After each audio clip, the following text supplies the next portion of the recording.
I want to give a tag and a tie back to when we were talking about Discovery and some of the things you brought up critically of Discovery. As much as I'm a fan of the show, I notice watching, at least our first couple, 3 episodes of DS9 and thinking back to my enjoyment of Discovery. And I'm watching Avery as Cisco and how they're establishing the way he commands and how he's going to run DS9.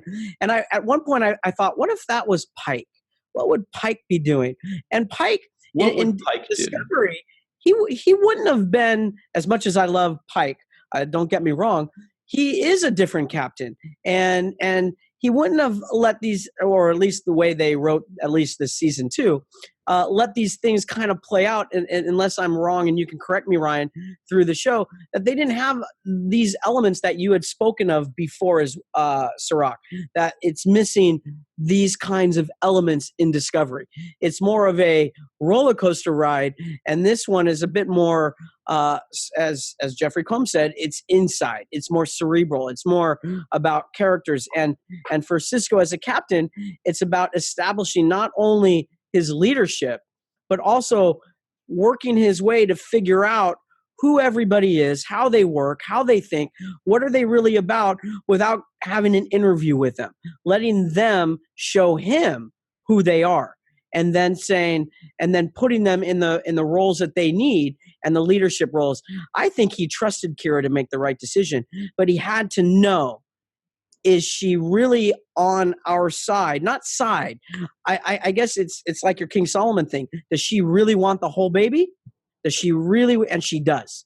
And she showed that, especially in her conversations with Tana Loss, especially when he said, but you're going to kill all these Bajorans. So what? No way. You really know her heart is about her people. Right, and I think Cisco would be 100% behind her. And I think we'll continue to find that out. Yeah. And that's the thing I felt that he did early on the show, and that the writers did a good job of. He's building trust with his people that he's now newly placed around. He's building trust with them, and he's allowing them a certain level of rope to go and do their own thing. So building that trust, and he's also earning their respect. Yes. That's something I wanted to say puts him in a more difficult position than any of the other captains or any of the other, series, I believe, is that, Janeway had a tough one as well because she screwed up. Sorry, did I say that? Because she was put in this, different place all the way in the Delta Quadrant. They had to find their way back. That's a very difficult situation. But Cisco, there's the hazards of the job are for Cisco that, it doesn't have that regular chain of command. Most of them, they show up, they're the boss, they're the CEO of the job, they're whatever, but Cisco, when he comes in, or whomever took that position, if he ended up turning it down, would, sure, the Starfleet officers are going to do what you tell them.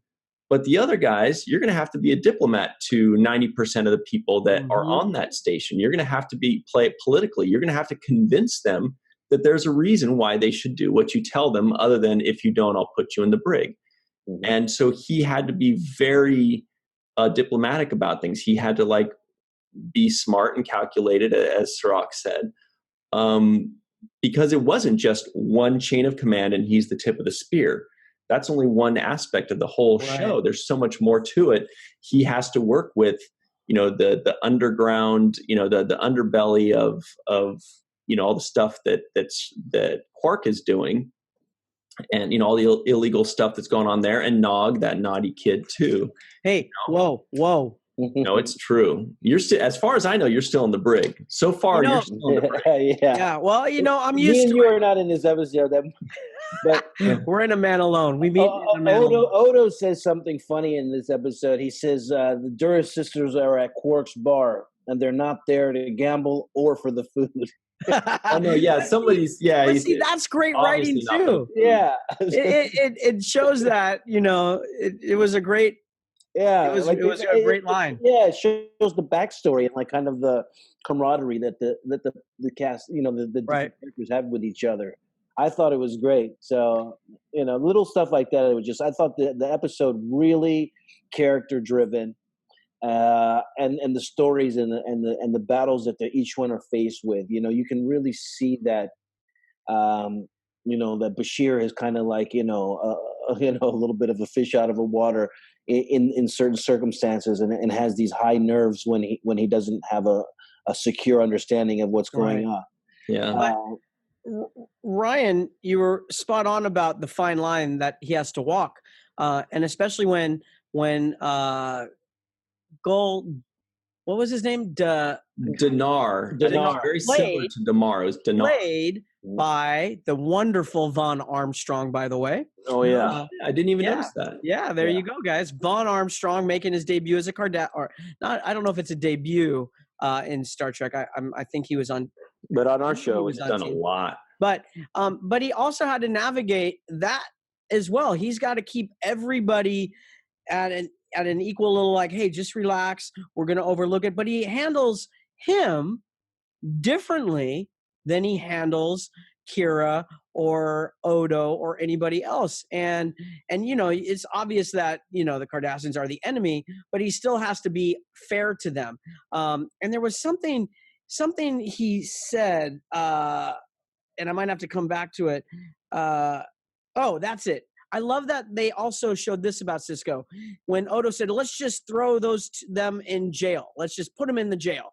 And it was the Duras sisters, right? I think he meant. That's right. Yeah. And Sisko says they haven't broken any laws. You can't just throw them in jail. So he's fair. He's honest, and he has integrity. So that but then what did Odo say to that? I don't remember. He said, it was so much easier when the Cardassians. Yeah, that's what he did. Some comment like that, like, oh, geez. At least it was simple. Yeah. But that's honest, right? And it's and it also shows, well, this is a new DS9, and this is going to be run differently, and so they found another way to find the solution. I felt it was a little unfair when he kept them, the Cardassians, make it hard for them to actually dock. Oh yeah. I was thinking to myself, well, if I was a Cardassian, I'm like, see, always throwing us, the hard ball, always making it tough on us. We're just here to be friends. Look at them, they're docking. Exactly. We should cut to them. I'm the fifth in line. Why am I still? I was before that guy. Why is the Ferengi docking before me? Exactly. Those Ferengi, they always get better than us. But in a way, I saw that, like, well, what if you have a different perspective than, and then they even talk about that when he comes in, and he goes, well, I'm sorry about that. I'll do better next time. So it wasn't that they just played it off and just said that funny line. When Vaughn Armstrong's character comes into his office, he brings it up, and Sisko says, "Yeah, oh well, you're all right. You're here now. You good, I'm so right? sorry." Yeah, it was great.